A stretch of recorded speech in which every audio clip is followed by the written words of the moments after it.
ঈদের টানা ছুটিতে ব্যস্ত রাজধানী ঢাকা এখন অনেকটাই শান্ত আর কোলাহলমুক্ত।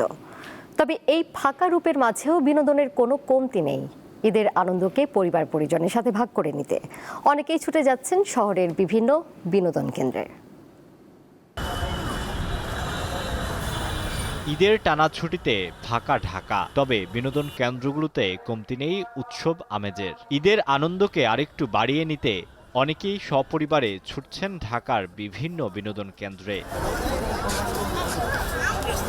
এগুলোর একটি রাজধানীর আগারগাঁওয়ের বিমান বাহিনী জাদুঘর। এখানে কেবল বিমান প্রদর্শনী নয়, পরিবার পরিজন নিয়ে রাজধানীবাসী উপভোগ করছেন ক্লাইম্বিং, জিপলাইনের মতো গেমগুলো।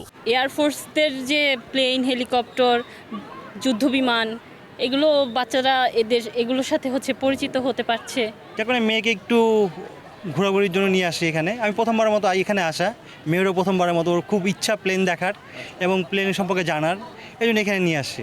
যা করছে সব হচ্ছে ছোটদের জন্য, বড়দের জন্য কিছু করা উচিত, তাহলে বড়রা অনেকে আসতে পারে, অনেকে উঠতে পারে। উড়োজাহাজ দেখে শিশুরাও তাদের স্বপ্ন বুনতে শুরু করছে।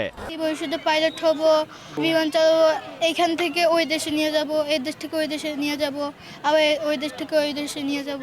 আমার পাইলট হওয়ার ইচ্ছা আছে, আমার সিভিল পাইলট হওয়ার ইচ্ছা আছে।